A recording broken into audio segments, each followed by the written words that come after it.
Okay, what data finally convinced you that 9/11 was not just by 19 hijackers?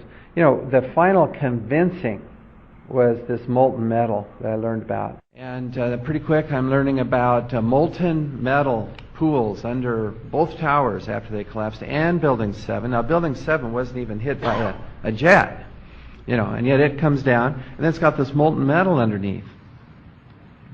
And where'd that come from? I mean, you know, I hear people say, well, that would be from the metal of the planes. Well, that might work for the towers, possibly, but it sure doesn't work for Building 7. You know, it was 300 plus feet away from the North Tower, and no plane hit it. So where does this molten metal come from? This is how it's been since day one. Oh, it's unbelievable. And this is 6 weeks later, almost 6 weeks later. And as we get closer to the center of this, it gets hotter and hotter. It's probably 1,500 degrees. We've had some small windows into what we thought was a core at some point, and it looked like an oven. You know, it was just roaring inside. And it's just a bright reddish orange color.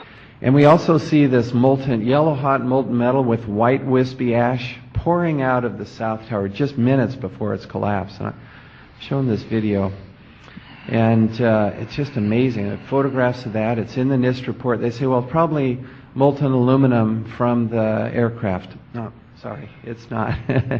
We did experiments at BYU. See, that was in the New York Times as the sulfidation of the steel came out. You know, World Trade Center 7, there's no airplane that hit it. And so how do you explain this? And then the towers too.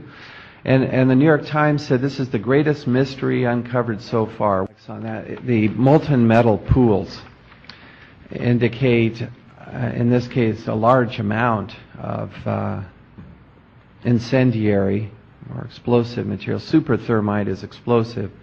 Ordinary thermite and thermate are incendiaries.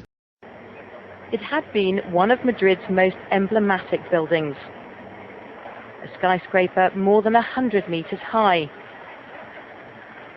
But after fire ripped through the 21st floor of the Windsor building, large chunks of its burning structure plunged to the ground, sending columns of black smoke into the air.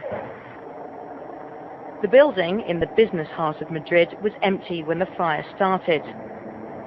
No civilians were injured in the blaze, but 3 firemen had to be treated for smoke inhalation. Nearby bars, nightclubs and blocks of flats were evacuated, but at a safe distance, hundreds of curious onlookers crowded onto the streets. Spanish media said the fire appeared to have been an accident and speculated it may have been sparked by a short circuit. Katia Adler, BBC News, Madrid.